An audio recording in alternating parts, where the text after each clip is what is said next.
good Monday. As good as it's gonna get for a Monday. Yeah, happy Monday.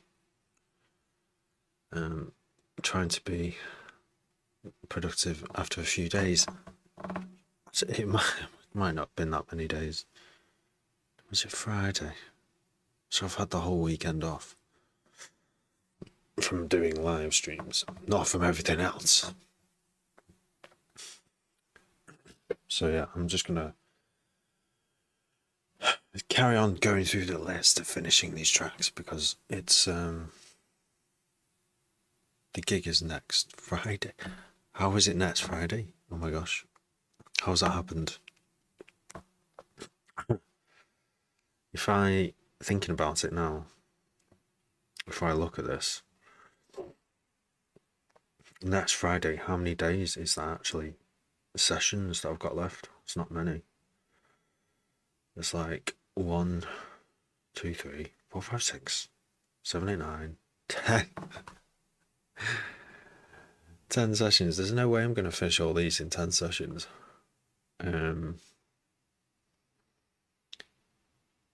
I mean, this will be a real push to.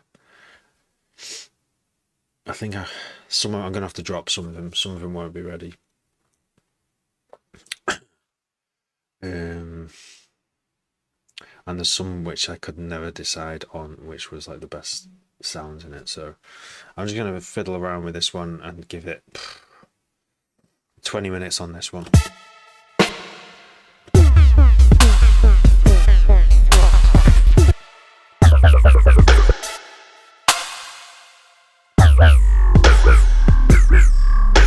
It's just, I'm not feeling this right now.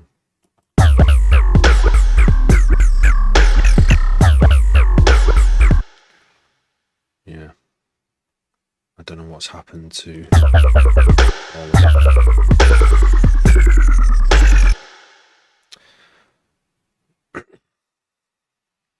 What does that sound like in reverse?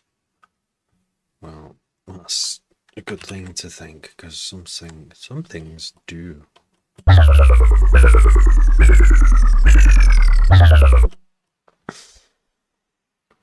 Bang that in there. Mute. Reverse. Bang. That sounds... It sounds low. It sounds very low. It also sounds really fucking weird. I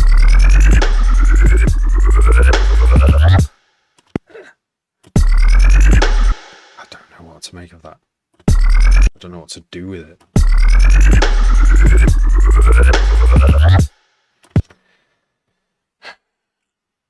I could use it for something, but I don't know what.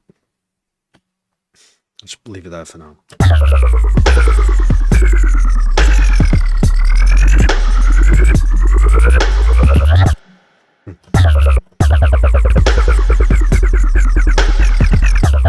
Could do it for that one as well.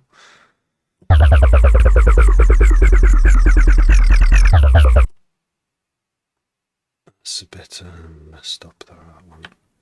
And it's got automation on it. Okay. It's best if I don't talk because I'll get more done.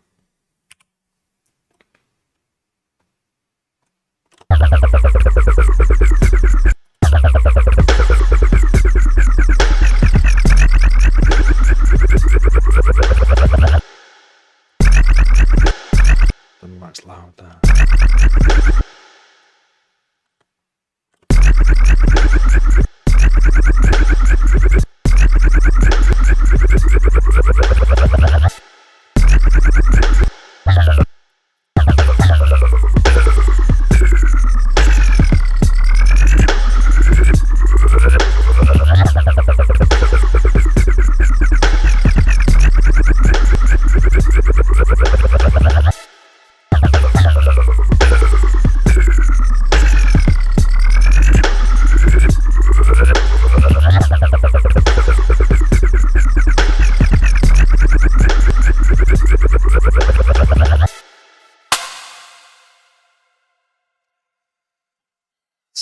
it's a bit mental, isn't it? I mean, everything else is quite simple. This is like the original bass.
So I'm gonna do it to all of them.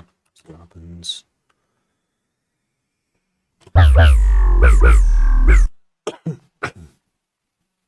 Not another cold. No. I'm gonna go to bed early.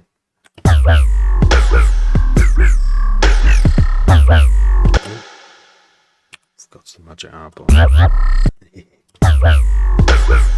Ready. That's a bit. Yeah, that's even weirder than that one.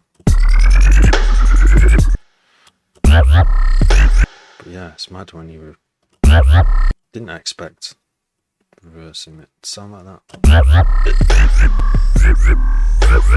And it's not a sound I would have made, you know, in Serum. Even though you could theoretically make it sound like it exactly like it's been reversed, but it's just not the kind of sound I make it. I usually do it because it's doom. There's always like something near the start that's like the attack bit, rather than it being the other way around, like the attack at the end of the phrase. But let's try messing around with it a bit. It's very low, that. It might be too low. That's hitting like this other mode on Vision 4X. This gives you a little bit more definition, and it's telling me that is a 35 hertz, which is the lowest I'll go. I used to make music that went lower than 35 hertz, but most speakers don't produce it, like even in clubs.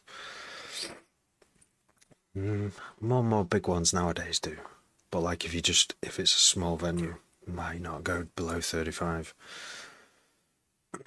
So this is on 35.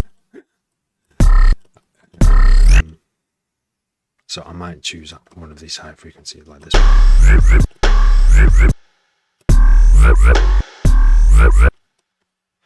So let's just loop that.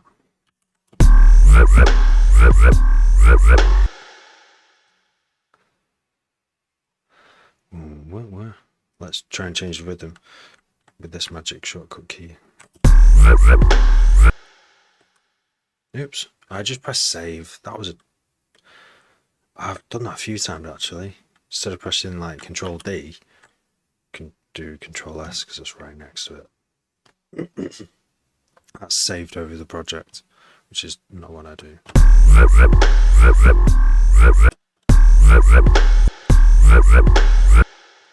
Oh, what?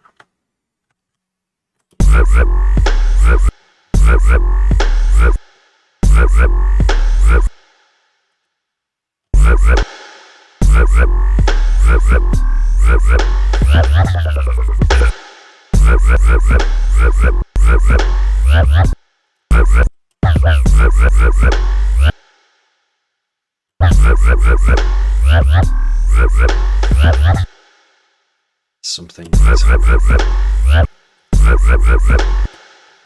not sure what.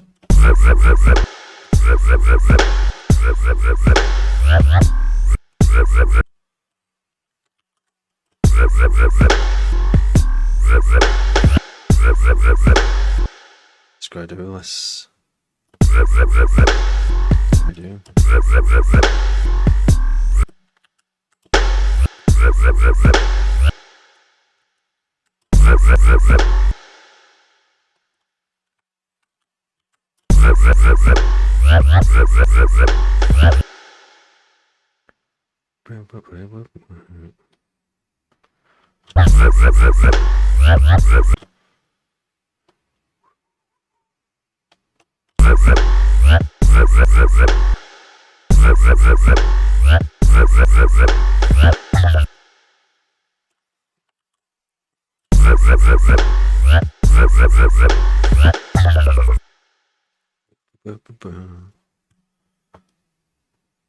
Just generating ideas, even though, I mean, I guess this track is kind of like in a beginning phase. It's in a discovery phase where I'm still messing around with what would be the fundamentals of the track. It all started with this bass.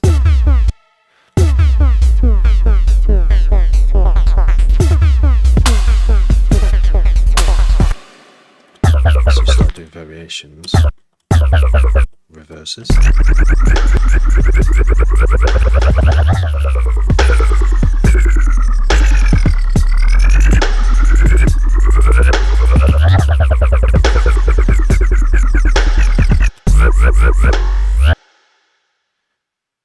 But yeah, just playing. I said I'd give myself 20 minutes, so I've got 10 more minutes on this one. Hungry? Yes, yes.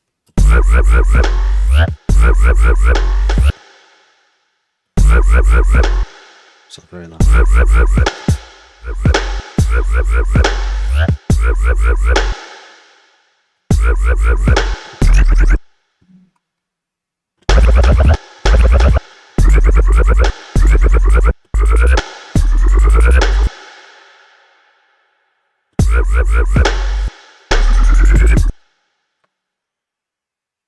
Shook that in now.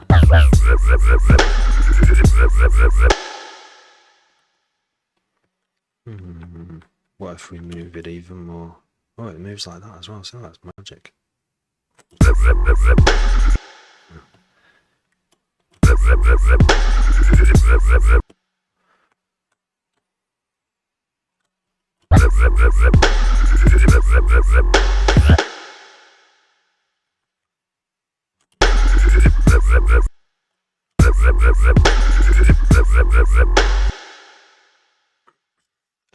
I'm just reminding myself that not everything has to have, that doesn't have to be bass the sub the entire time. And there isn't on this one because it kind of like takes these little breaks.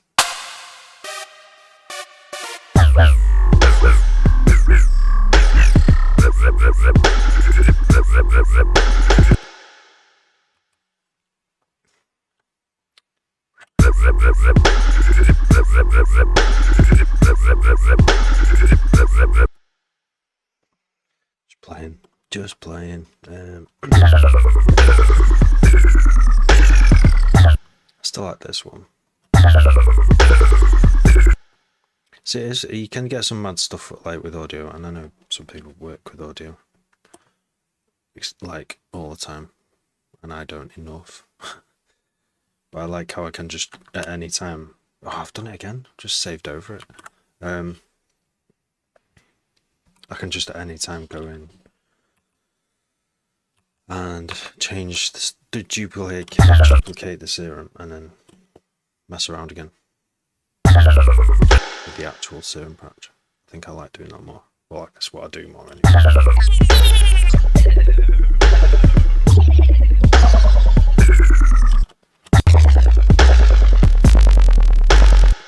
Oops, I've lost the table. Basic talking, it's called. Recommended.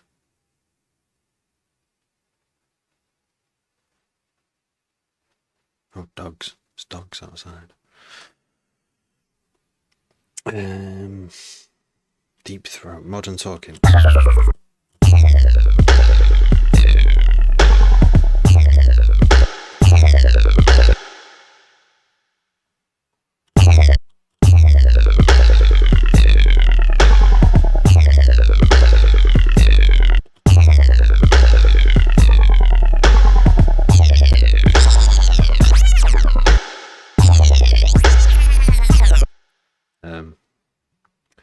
Sally Cinnamon.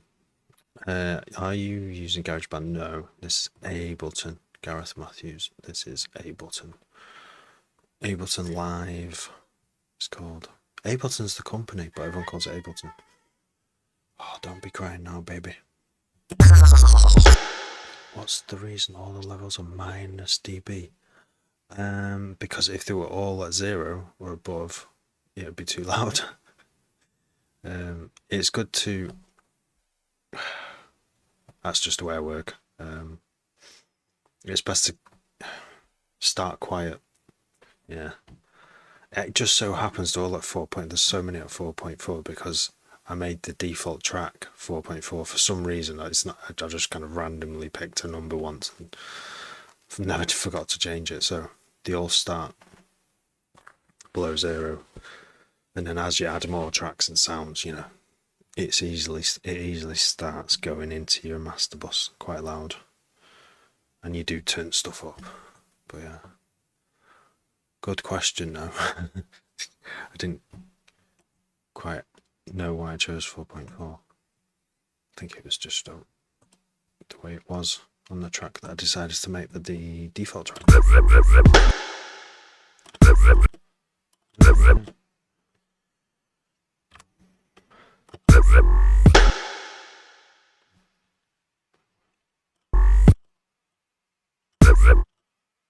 Try and pitch this up. Here we go.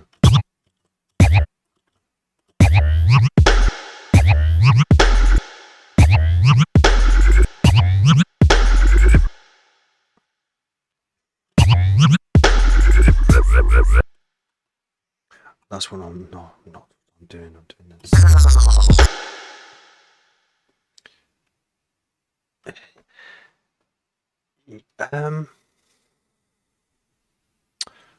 Yeah, I mean, I could just say for more headroom, it's probably not necessary because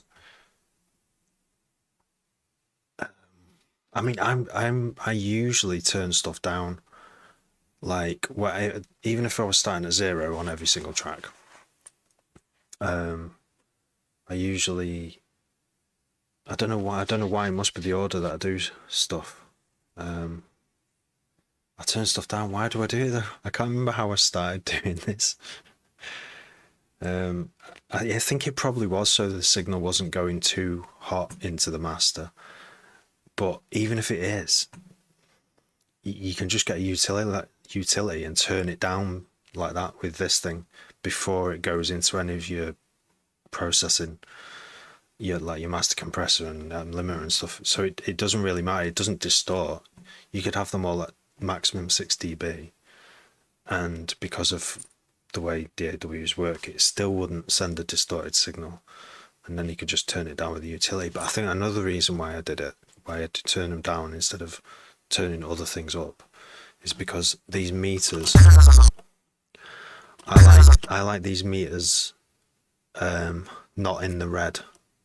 So if you turn them down and you have them roughly all at the same place, you can sort of just look at this and sort of see if anything is going in the red.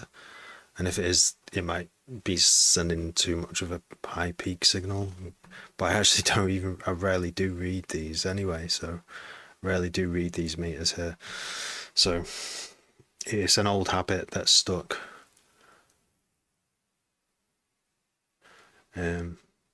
But yeah, not for those reasons, because yeah, modern DAWs who use 32-bit floating point, which means you can have like mad loud volume differences and nothing gets distorted.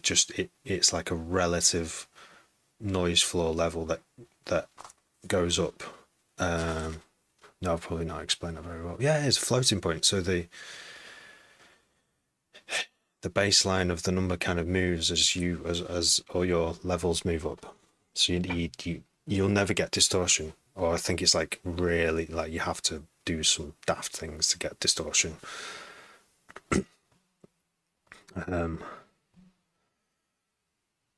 Yeah, which is really handy. But I think yeah, doing it for the meter's sake, so you've just got an idea that this is where it is there, and they're all kind of at that level. The drums already at that level. But you know, I could turn that up to 0, and I could turn this up to 0, and what happens? So it goes more into the orange, and that's like peaking on the nearly in the red at 0. There's 0. So there must have been some projects that I did where it was going to the master too hot, and I just didn't know that utility. I use utility on nearly every single track, sometimes 2 or 3 times, to make little volume level changes for various reasons. And you can also like do the width thing on it as well, which is pretty handy. But yeah, great question. Thank you. I don't know what I'm doing with this track though. It was about this. This was the seed of the track. And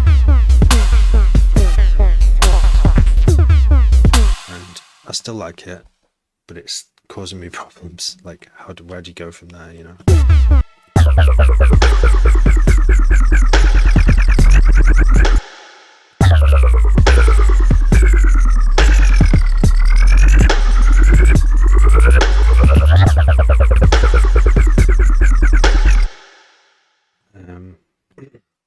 This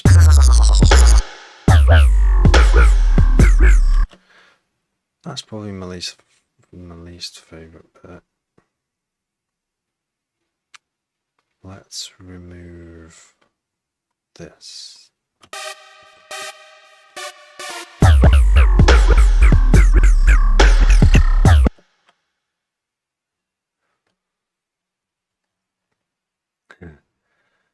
Yeah, it's no probs.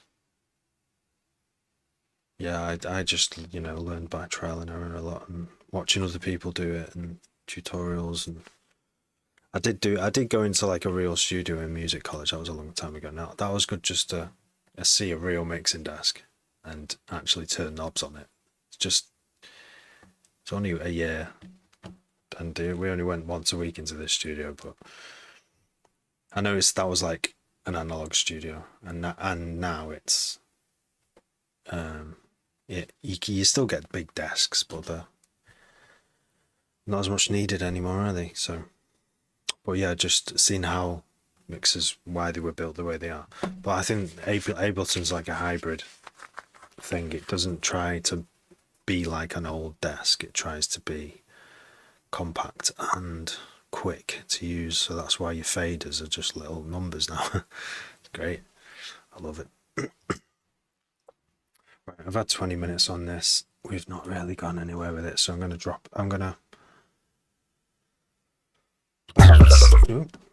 bounce it anyway. I'm just gonna swap around these two because these are more fun, these bits. Why is that the wrong way around? Doesn't matter. Woof woof. So save that as a new version, and then bounce it. It's the standard. Won't listen to it for a week. And then write what I did. Where is it? All I did was, it's like updating the software, this. Bounce audio. Audio very bass variation.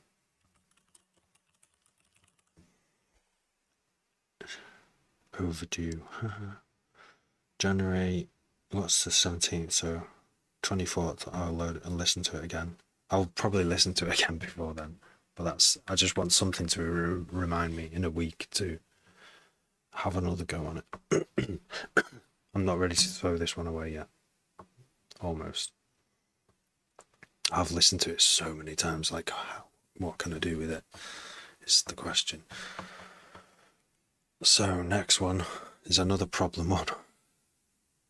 It gets hard. I think mixing music is like the hardest, most time-consuming thing by far, and it can take some of the fun out of it, because I think the best fun it's had and the most likes and sort of a buzz I get on the live streams are when I'm beginning tracks, starting tracks, because anything goes, just like ideas just come out of anywhere, and it's the first time any of us have heard them, including myself, and they're just like, you know, roll with it, and some of them end up turning into most of them are rubbish. Like, most of them need to be rubbish.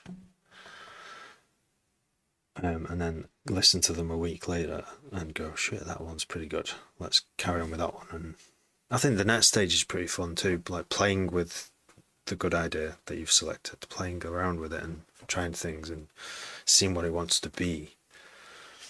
But then you'd think, well, that's it. So then when you've got like, you've found out what it wants to be and you've built a rough little skeleton of a track, you turn it into a draft, and then you're like, right, after another week, so I'm gonna mix it. I'm gonna mix it and master it, finish it. And that, I reckon, takes 95% of the time. It takes me so long to do it, because I don't just mix it. I start doing transitions and making it flow better, and those things they all take time, you know. So, what's the next track we're going to load up? Should I do it? I've already thought about these in my head. So before I came on, I've got a jungle one. I've got one which is all over the place because it's got a million different basses in it, and I can't decide what it wants to be. I think probably the beats. Everything. Actually, no, I should throw it away. It's so problematic. There are a few versions of it that don't sound too bad, you see. Older versions. I might revert to an older version. Let's have a listen.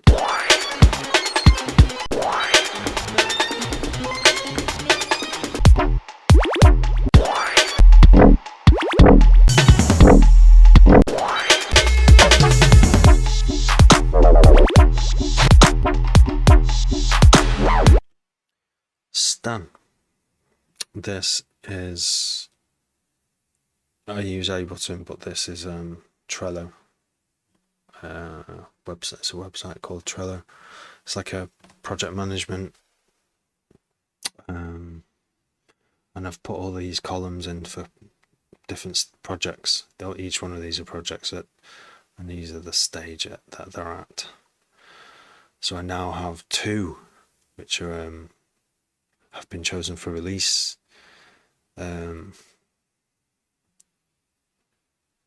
Yes, Stan, do you know what was the game changer for me like 3 or 4 years ago? Was discovering Mike Monday, who's like he made this thing called a music machine, and one of his courses was called what's it called? It's just basically like make loads of tracks dead quick. I forgot what the name of it. It's a clever little name. Thanks for following, Stan. Yeah, you need to get onto Mike Monday. I don't know what his website's called, like Make Music Your Life.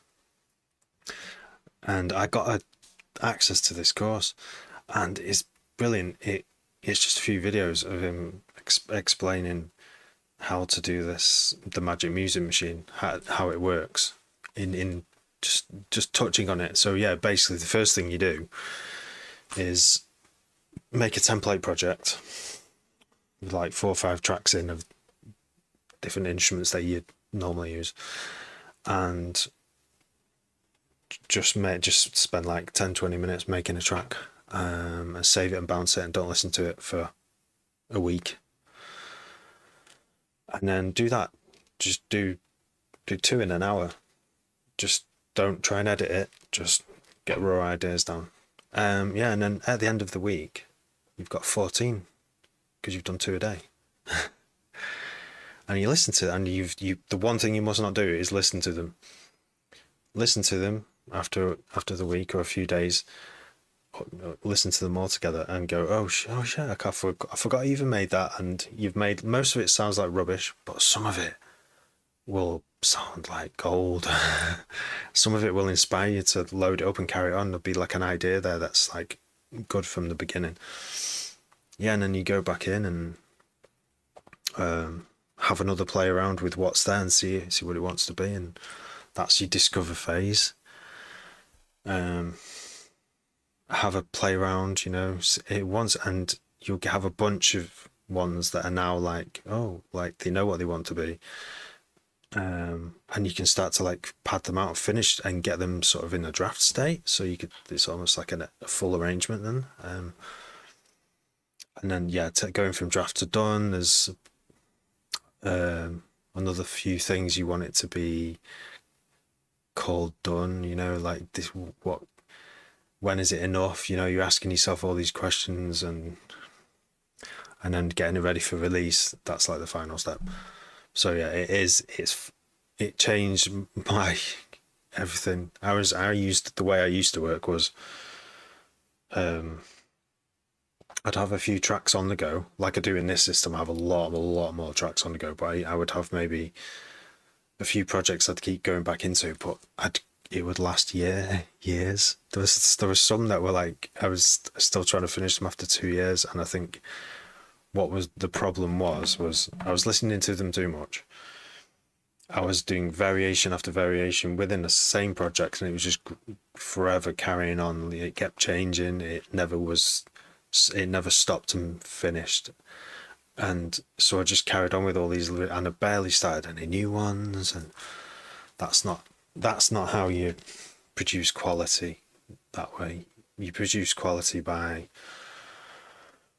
constantly practicing starting and finishing music. So you need to start a load and you need to finish some of them, and to the best of your ability, best to a deadline, because it forces you to do it. And then from that, and then publish them as well. You have to actually publish them, because that's the final step in going. Once it's out in the world, there's no pullback. You can't take it back, and there's no edit in it at that point. It's done. It's out there.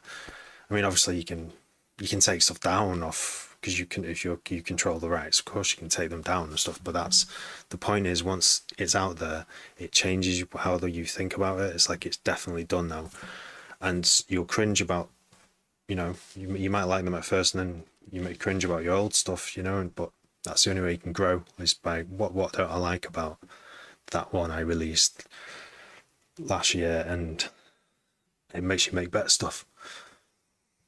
So yeah, check that out. Check my Monday out. Yeah, genius, because he's made all these courses, but he's like, when you hear him talk about music, he did what was it?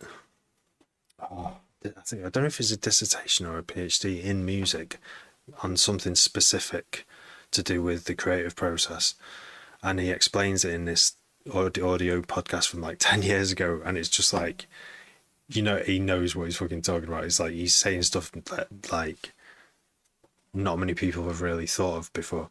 So yeah, it is very clever. Like, and this system as well. What's the guy called? Rick Rubin. Have you ever heard of Rick Rubin? There's a lot of videos about him. He's like this grey-haired hippie guy who's like a record producer behind loads of hit records. And he just like sits at the back of a studio and goes, don't like the sound of the guitar. Oh, the guitar could be a bit more, and he'll sort of control the overall production, but he doesn't touch any knobs or anything. He's just the ears and listening to the feel of things.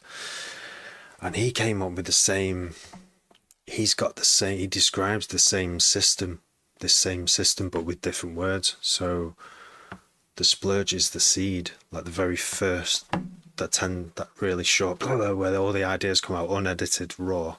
That's the seed. And then this discover phase is, something like water in the seed or something. I can't remember. It's in his book, which I've not read, but I would like to read it. Pex, how are you doing, Pex? Well,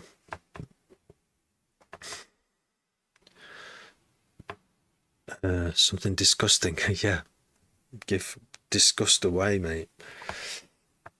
Just released a song, Dr. Pepe Le Pipi. Pepe de Pipi. A song, nice. That's good. I'm alright, just about. 15 tracks finishing unreleased. Struggled to put them in MP for a label. That's good, 15 tracks. That's pretty good.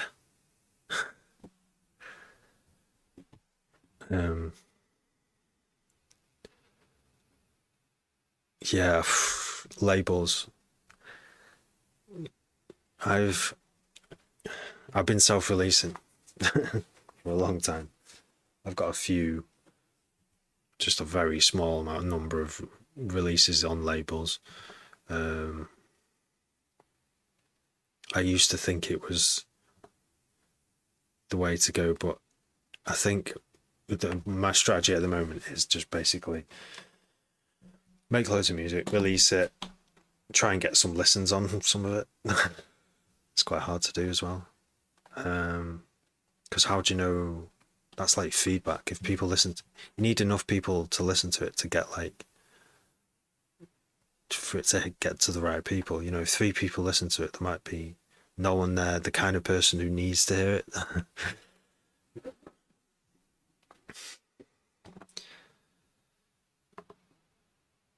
I stuck on it for a month. Well done. So you finished it. Well done. Well done. It's hard to finish music. So that's great.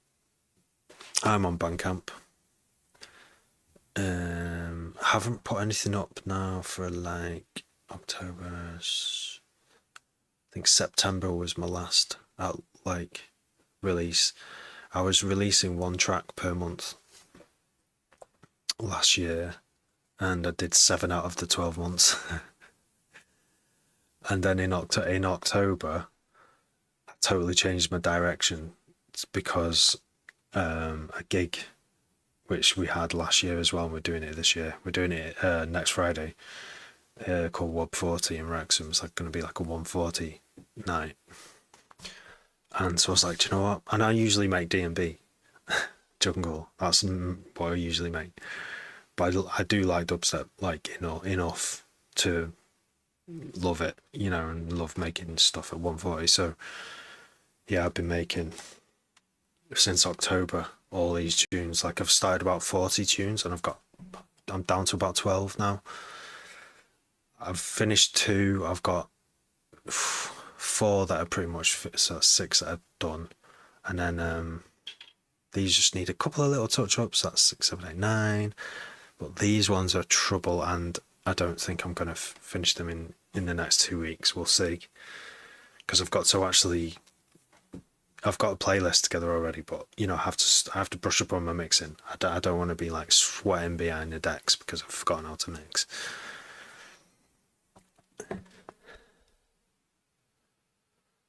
It's DM.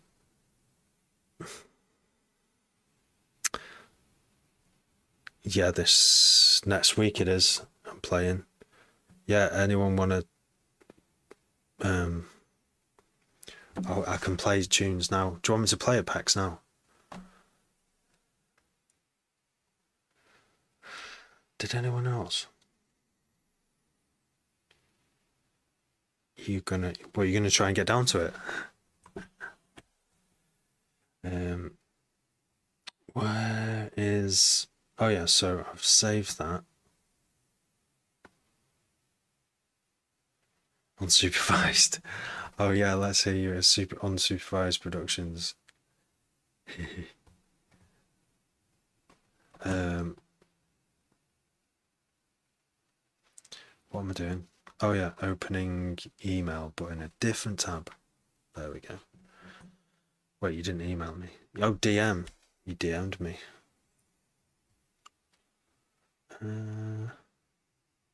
DM.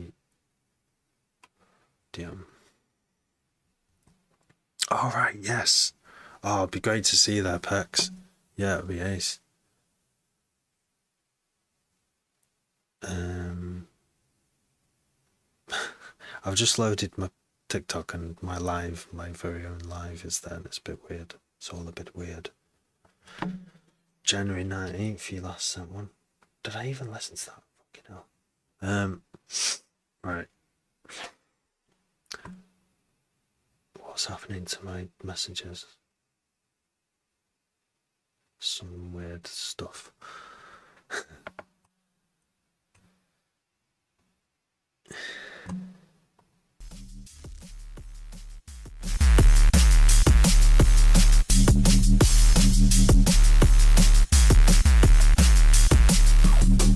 Fuck off. Fuck off.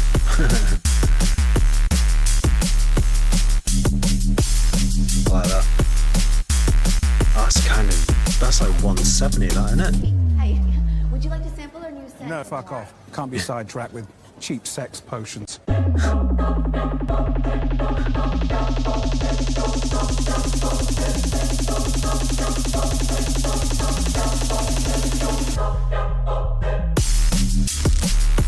You can go heavy.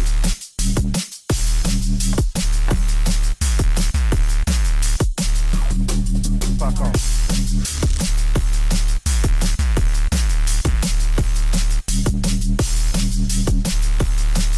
It's very heavy, that. It reminds me of Dillinger, kind of heavy. I played this rave once where it was the biggest. I think it was still the biggest, loudest, most bassy sound system that I played on. It was actually quite hard to mix because of how bassy it was, but it was amazing. And I was behind the speakers as well. In front was even louder. But yeah, it's big wall. Oh well, you know, it's not going to be as big as the Valve sound system, but it was the guy who tuned that sound system was fucking on it. It was his whole sound. I can't remember what the name of the sound system. It will come back to me. Yeah, and at the time, my style of spinning D&B was, it was sort of, I would start a set between 170 and 172 so that I could play a bit of fast jungle at like 168, maybe even 165 at 170ish, and then slow down some D&B tunes that you can slow down because not all of them sound good slowed down a bit. And when you do that, everything goes lower, doesn't it? The whole pitch goes lower, but that sound system could handle it. And after a while, people forget like that it's not super fast. You don't really notice that it's not at 178, like a DJ hype set or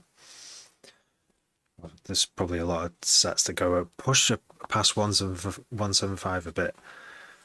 And once you're in the zone, once you're in the 170, 172 zone, you kind of forget you're in there. You know you're dancing to D&B. It's still fast, but you kind of like float a bit while you're dancing.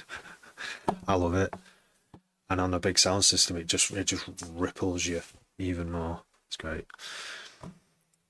But yeah, F off D&B edit. That's pretty good, Pex. Yeah, it sounds really heavy, like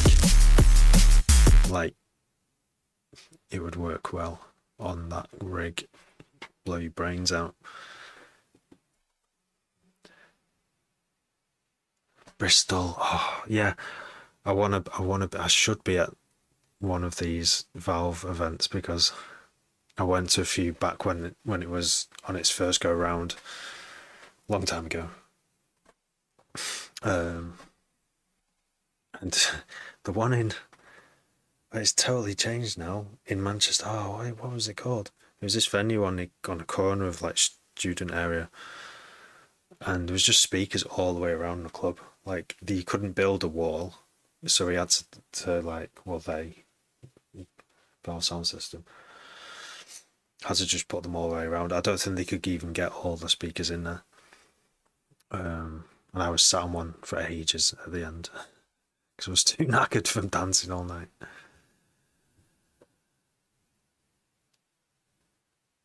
Yeah. John Harpin. Been there 2 years running. Oh, okay. Oh, I mean, I am going to Boomtown this year, so I'm hoping that Dillinger will have a, because it looked like he had an outdoor rig there last year. Mandy Dextrous, yeah, pretty sound. Like I'm the 4/4 thing. I think I like hearing a tiny bit of 4/4 in a set, but I couldn't do loads of it.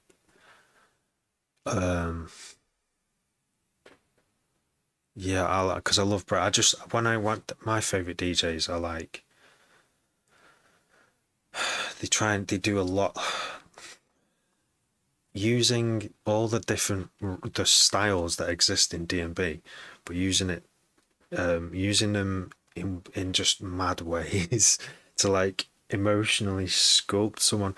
Like if I don't hear a bit of soul in a D&B, I'm not saying Mandy Dextrous doesn't play the soulful stuff, but like I want to hear something that sounds like soul at some point in an hour or a 2 hour set. Just something that's a bit funky, and it's not just all tech, but then some techie stuff as well, some jungle, just a bit of everything, and hopefully using that because sometimes those styles can serve a purpose of like building up to something or coming down from something. So my favourite sets are like, but saying that, I've not really heard many Mandy Dextrous sets.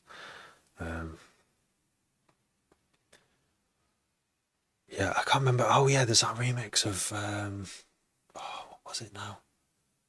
Was it? It was. I think it was one spliff couple Guinness,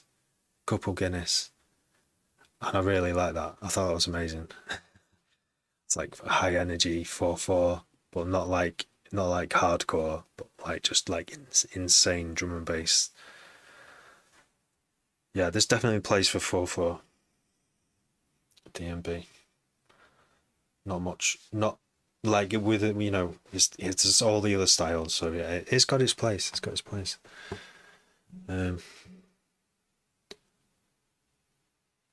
Do some Guinness. I know. I had a pint of Guinness the other day during a meal, and it was great. I don't get to drink anymore. I can't drink anymore because I won't get anything done. Just like one little drink at home, just like just have like this vodka and coke, yay! Feel good while I'm drinking it, and then straight after I'm just like I'm so tired. It enhances tiredness when you I guess it's worse when you're my age and you've got two babies, two twin babies. You don't get much sleep, so alcohol just makes. And I'm too busy to drink. I can't get anything done.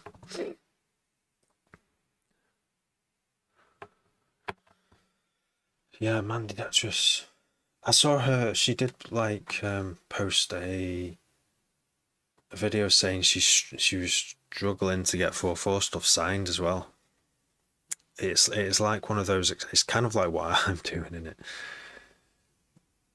I'm making stuff that doesn't fit into genres, and when you do that, you get lucky and hit on something that sounds good that people find something in. But it's really hard to market it otherwise. If it's dubstep, but that doesn't sound like dubstep.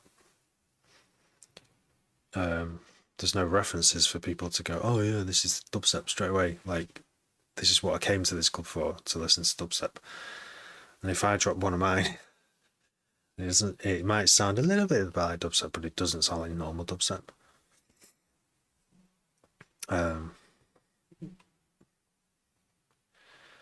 It's and then I'm like, I don't know whether it's good or not, because if a normal dubstep label who just puts out one style of dubstep says no to signing it, then I won't know whether that's because it's a style thing or whether my track's actually any good or not. Like there's no reference to go off. How do you know if your track's any good if it doesn't sound like anything else? It's like Autica. I mean, they started off making more 4/4 kind of more accessible music and then went into just the most experimental territory imaginable, but did the thing they were doing to the most X of their fucking ability, the most author they could be. Yeah, it's nuts. What I love using them as an example because they're just like alien music and it sounds like nothing else. Sample your band. What words are you saying? Tony Hanks. Could have samples are hard. Like I've only just recently started sampling vocals because vocals make everything sound better. Rimshot James in the Rimshot house. Just make a sound when you come online. Wagwan. So I can't believe it's next Friday, James. I feel woefully unprepared. Woefully unprepared. I thought I'd come on and try and talk my way out of it, into it. There's no way it's not. I know it's not. It was October just a minute ago. Sample your band, Tony. Yeah, we should do it. I mean, it has to be a good word. It has to be something. It's like, if it's like world unifying, peace, love, I like that. But if it's like, got 10 guns on, got 10 knives on a car and a gold chain and fuck bitch hers and all that, I'm just like, no, not for me. I don't like words at the best of times in music. Little vocal hits are great though. Love vocal hits. Play the tune, Llama Blaze. This is I'm supposed to be closing this down, but this is what it sounded like.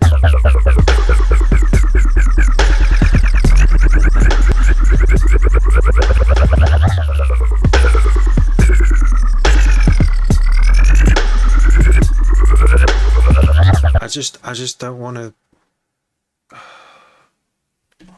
Like I want to encourage people who MC, but I don't want to encourage them if they're talking about fucking guns. Like that's just. I mean, especially in the UK. Maybe in America it's like, yeah, everyone's got a gun. Like yeah. But no. I mean, if I did do it, I'd have to do a total piss take. It would have to be like what's his name? The Manchester guy. I've met him. Plays with Dub Physics. Chimpo. And his voice, and he just the first load of releases that like he was, as his mates were just going, "You're proper funny. Like you've got to release this stuff." He was just talking over it in the most mank towny accent you can imagine, and it sounded hilarious. But he kept going. He kept going, and now he's done like that.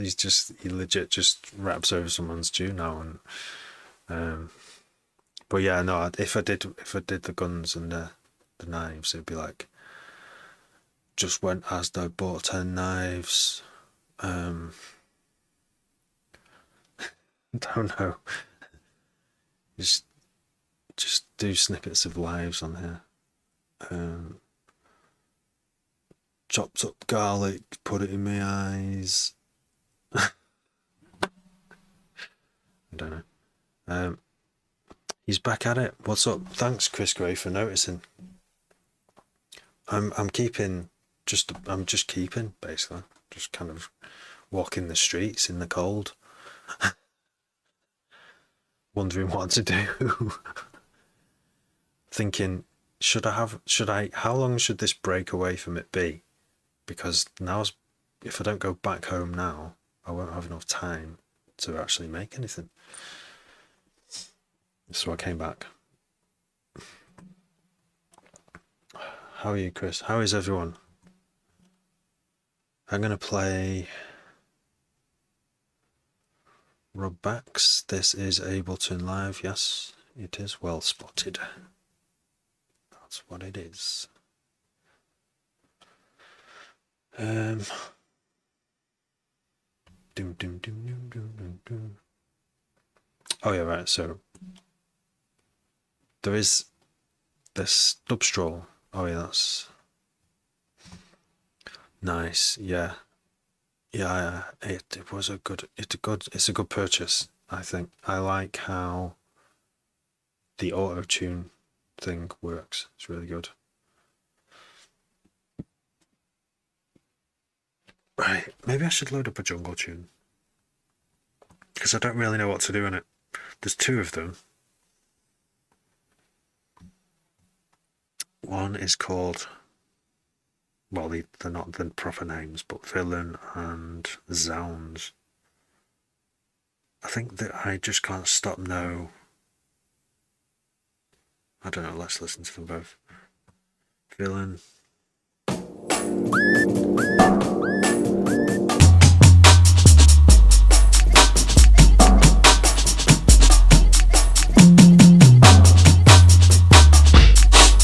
Just needs more sounds. I think the bass just does that the whole way through. It's 5 minutes long. It's like a classic jungle track, kind of. And the other one is Sounds.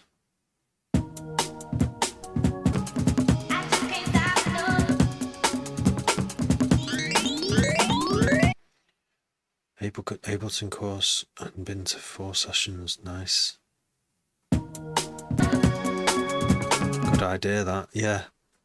I do get asked sometimes, got any tips for someone starting out, and that's a pretty good idea, yeah, doing a course, because if it's good, do you get a tutor as well? Do you get someone who you can ask questions to? Is that part of the package? Because obviously you can get online courses where it's just videos, but I guess if you're paying, you kind of want like someone you can ask. But I don't know. Nice. Yeah. Subsign. I love Glasgow. Glasgow's a top place. And I bet that's a top. I bet it's good. Where are you going?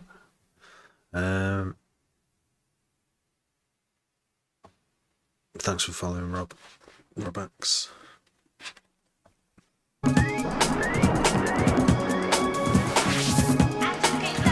That's interesting. It's hard to use. Because I came from Cubase. I had to learn Cubase. Well, I learned Cakewalk Audio before that, and I learned before that Fast Tracker 2. So that was quite hard because it's like numbers instead of visual. It's a bit visual. Got into the MIDI sequencing in Cakewalk, and then Cubase can do MIDI and audio, and then Ableton simplifies the user interface, makes it really easy. So it's never been easier, but with Ableton you can still do all the really advanced stuff. So it's good choice. Good choice of sequencer for sure. Impulse. I can't remember what Impulse is. Right. An unfortunate thing has happened, guys. One of the twins is crying, and it's the one who takes ages to get back to sleep, so I'm going to have to go. I'm sorry. Thanks for following and for the chats and everything. Has she stopped? Wait a minute. She stopped, I think. So, yeah. That was lucky if she stopped. Awesome. Right. So I'm just going to carry on and see how far I can get. So.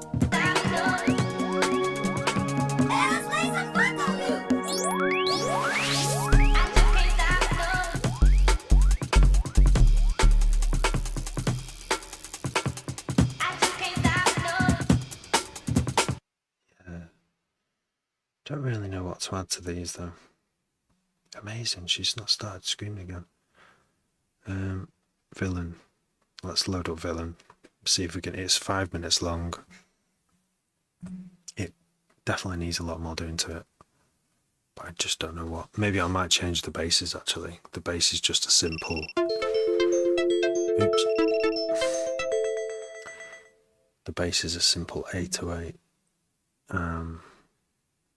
But you know, jungleists used 808 as the basis because there weren't many other samples around, and synthesizers were expensive and big and heavy. And now we've got Serum and Operator and all those, all these synths that come with Ableton, so we can make millions of different sounds. So I don't need to use a 808 boom boom anymore. Even though it is the classic jungle sound, but I think I should make a hybrid and chuck some new stuff in there. Sound alright on this bit. She is crying.